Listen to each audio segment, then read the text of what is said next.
kasih Bapak. Yang saya hormati juga kepada Bapak Ibu unsur struktural, para wakil ketua, terima kasih sudah hadir dalam kegiatan ini. Yang saya hormati juga kepada para dosen, baik dalam program Magister Teologi ataupun juga para dosen pada prodi-prodi yang lain yang berhadir dalam kegiatan ini. Saya juga mengucapkan banyak terima kasih. Demikian juga kepada para tenaga pendidikan yang mengupayakan kegiatan kita boleh berjalan, tenaga pendidikan di program studi Magister Teologi ataupun juga di program-program yang lain. Saya terima kasih juga kepada para mahasiswa program studi S1 yang bergabung, karena memang mereka tidak ada kuliah karena dosen yang mungkin ada di ruangan ini yang bisa hadir juga. Lalu juga selamat datang kepada para mahasiswa pada adik-adik SMTK ya. Terima kasih juga untuk bisa gabung dalam kegiatan ini. Tadi saya lupa nih, yang terhormat juga Pak Kepala Sekolah nih, Pak Rizwan ya, yang hadir bersama dengan Ibu. Terima kasih untuk hadiran kegiatan ini. Terima kasih untuk semua perhatian dan juga semua kepedulian dari Bapak Ibu semua yang bisa dalam acara pembukaan ini. Dan para mahasiswa, terutama program Pre-Master yang memang hadir dari berbagai macam wilayah di Indonesia.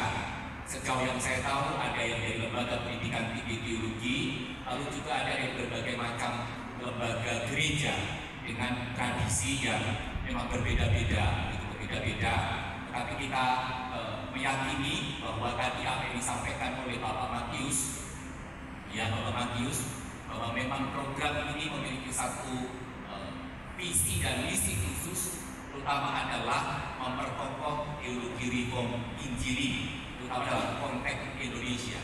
Dan dalam konteks Indonesia, teologi reform Injili itu bisa diserap dan bisa dihidupi di berbagai macam konteks tradisi gereja yang ada. Karena itu kita bersyukur kepada Tuhan.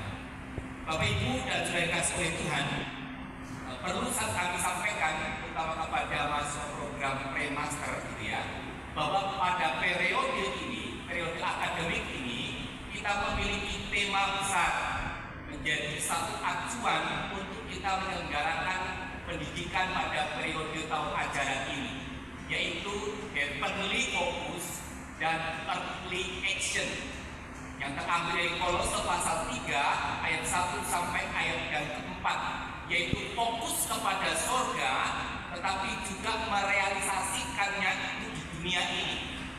Dan tadi dalam firman Tuhan dengan jelas Bapak Matius menyampaikan bahwa ketika Paulus fokus kepada Tuhan, maka apa yang dia lakukan adalah dia selama 3 tahun ketika di Efesus, dia tidak pernah lalai melakukan apa yang berguna bagi jemaat yang ada di Efesus. Dan ini menjadi satu hal penting untuk terus kita pegang dalam kehidupan kita dan juga dalam pelaksanaan Pre-Master ini.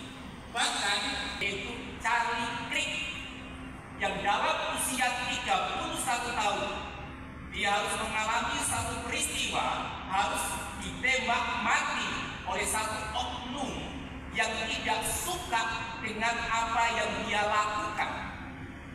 Dan kalau kita mendengar dan membaca semua media sosial, ternyata Charlie Crick ini adalah salah satu anak muda yang betul-betul sangat memegang kitab suci dan menghidupinya di tengah-tengah konteks Amerika yang begitu liberal, yang begitu banyak ateis ada di sana.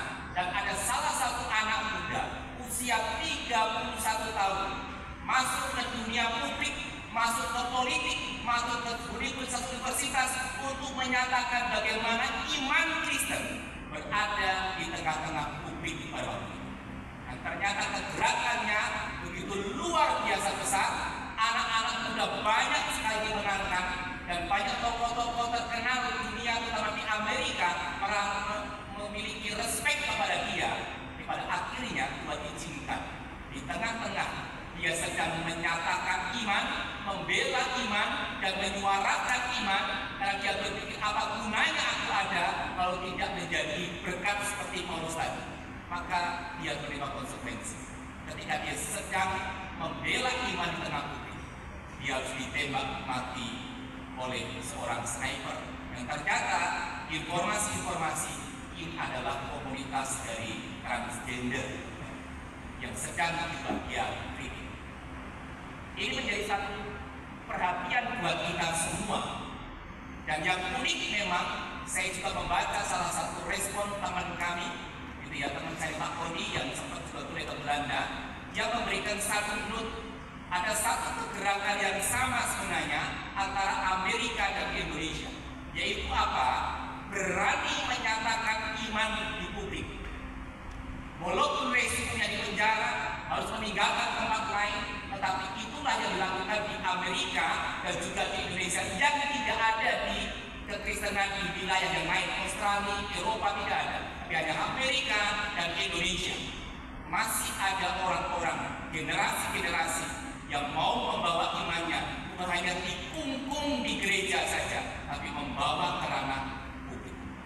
Dan kiranya apa yang kita lakukan melalui program Premaster ini, sungguh-sungguh kita bisa menghidupi teologi Alkitab yang sejati, yang murni. Dalam hal ini kita framekan adalah reform Injili.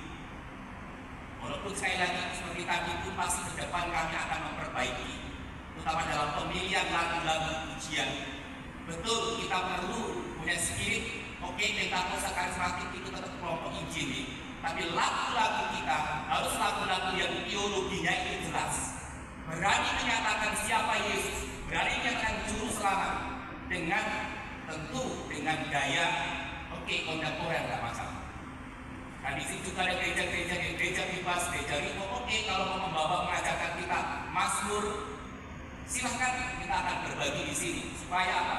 Supaya teologi kita, teologi yang betul-betul dihidupi dalam konteks Indonesia yang memang berada dalam berbagai macam kondisi. Tadi disampaikan oleh Bapak Kaprodi bahwa Premaster ini adalah bagian dari penyaringan.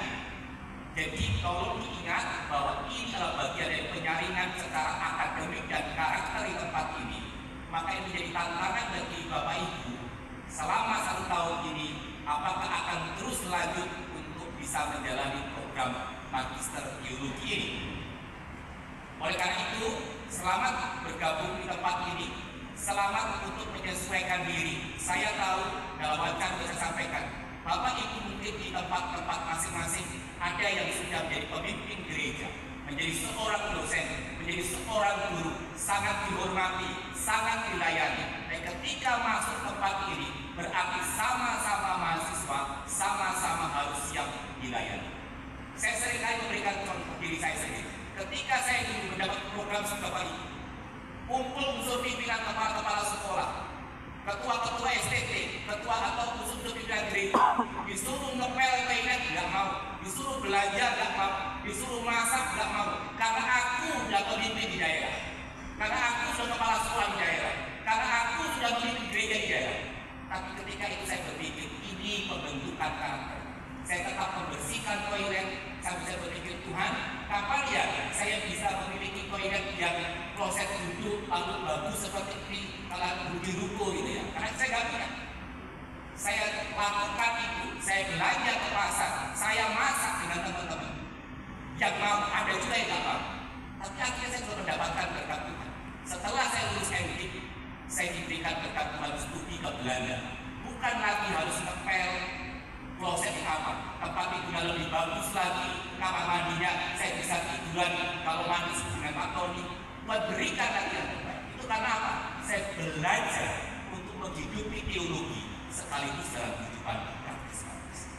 Dan jikalau saya bisa berdiri tempat ini menjadi ketua dalam periode ini, sekali lagi bukan karena kuat dan gagah, tapi karena terus belajar menghidupi teologi bukan hanya di otak saja, tapi juga dalam seluruh hidup kita. Karena itu tantangan Bapak Ibu saya tahu biasanya dilayani di rumah, melayani istri, di sini disuruh potong cabai, sayur dan sebagainya.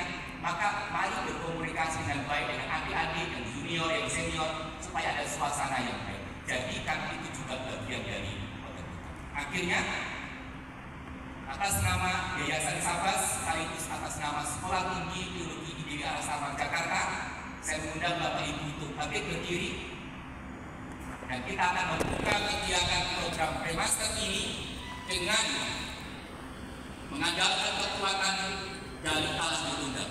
Kiranya hanya di dalam nama Sang Bapa, Sang Pencipta langit dan bumi, dan juga di dalam nama Sang Anak, yaitu Yesus Kristus, dan di dalam nama Roh Kudus, sumber penyataan, program Premaster Magister Teologi ini dinyatakan dibuka dan dimulai.